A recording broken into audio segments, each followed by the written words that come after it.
working. I was trying to wonder where everybody kept leaving. Zero Hedge. People are like tuning in and then leaving, and now I see why. Julian Assange speaks out the war of the truth. Now, this is interesting because it's a rather long interview with Ron Paul here. I'm just going to let it play in the background so you can at least see it.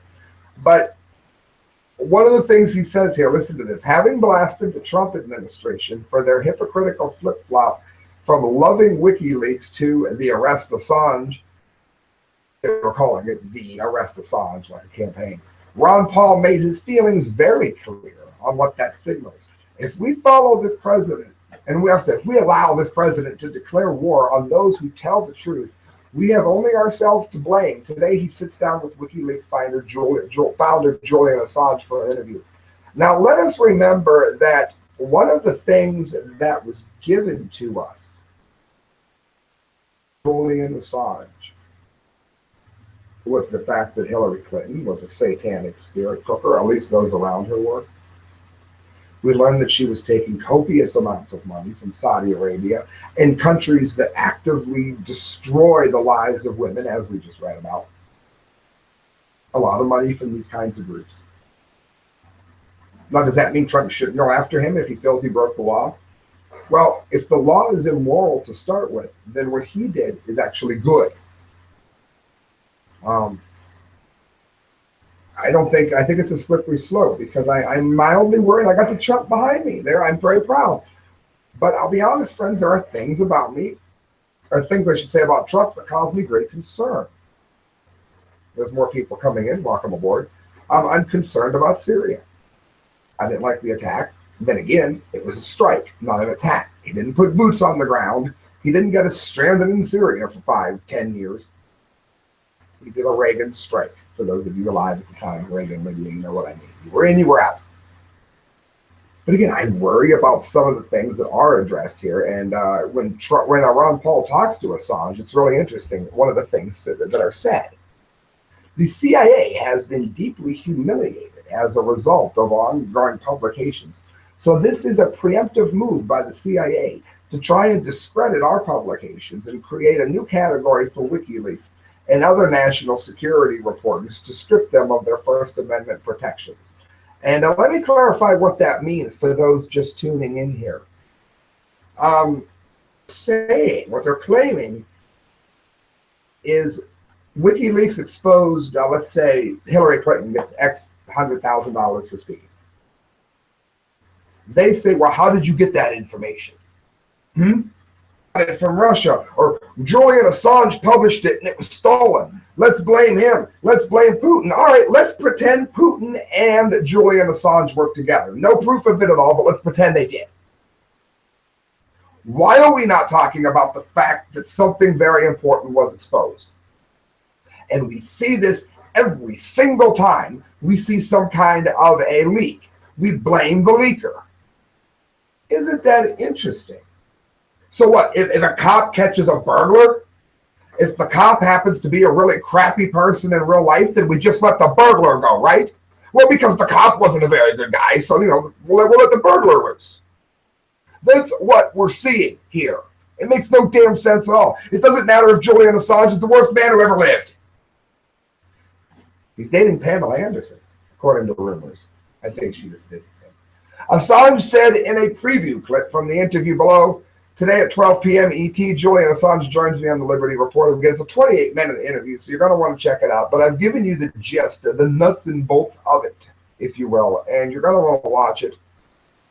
Make sure you hit like, share, and subscribe, because I've got one story left, but I'm not doing it until I tell you how important it is that you hit share, that you hit subscribe, and that you hit like. Do you know what YouTube's doing to us? They won't let me monetize this now if you're watching, but you'll see. You'll see. They won't let me monetize it because I mentioned a Muslim family during an honor killing. You know what that means? That means I get nothing for doing this show. Not a damn thing unless you donate at thecorrectviews@hotmail.com. You can do so at paypal.com. PayPal. Thecorrectviews@hotmail.com. I'm going to get back into it. I'm not going to preach forever.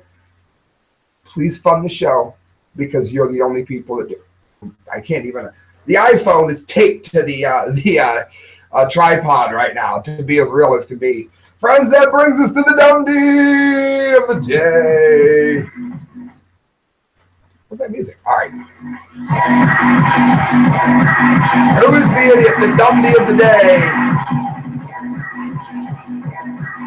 Oh, friends, it's a bad one. Cut. Beautiful. Bath Township man arrested after calling 911 to request a police dog for stolen heroin. A Bath Township man, Chris, you can hear behind the scenes laughing as she is in the other part of the studio. A Bath Township man was arrested after he called 911 requesting a police dog and reporting that heroin was stolen from him. The call, made in January, was released by News 5 this week, is one of the strangest calls that Police Chief Mike McNeely has heard in 41 years of law enforcement. Dispatchers take all types of calls. This one was one of the most bizarre that I've ever heard.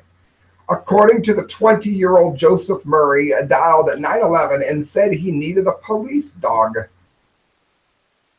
So, of course, why do you need a police dog? He replied, she stole heroin from me. Police body cameras show officers questioning Murphy. On the video, Murphy can be heard explaining that the woman stole money from him. Of course, the officers suspected that maybe a little bit more than just money was involved here, especially after his call about the heroin that was mentioned. What's this about the heroin? Because we were told that she took heroin.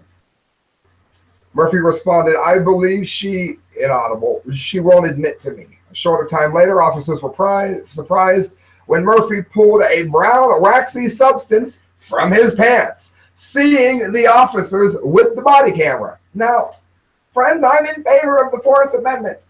If he'd have shut up, I'd have sided with him. I would have. It's his right to kill himself if he wants. But this here, nah, I'm with the cops. You took the heroin out and the substance was seized by Murphy, was taken to Bath Township. That's right by me, by the way. I live about 45 minutes south of it. I just drove by it to see Testament last night. Drove right through it, thought of the story. A police department said he was fingerprinted and released. He has felony drug possession charge. You think it's expected after test results are returned from the OBCI. April 16th, believe it or not, he was released for OBI after he crashed his Mercedes CLC into the Cleveland-Maslin Road. Police said his blood alcohol level was a .121. He also made headlines on New Year's Day. I think we covered him here. He was accused of urinating on a Florida trooper's leg for disorderly conduct at a Disney property. And, of course, going the extra mile here. I don't have the video up anymore. It was up, it came down. But, yeah, there it is. So, literally, friends, that is the dumb world that we have now created. You can just find the video yourself. It's not that great. That you, friends, that's the world we have. That's how truly stupid we as a people have become. And, friends, that's the correct views. I'm jumping off. Do me a favor, friends. Please donate at thecorrectviews@hotmail.com. Donate through PayPal, because if you guys give me $10, it goes to the show. You give me $100, it goes to the show. You give me enough money, I'll have this studio looking like Alex Jones. How good do you want it to look? It's up to you. Have a good night, friends. Good night. God bless, and thank you so much.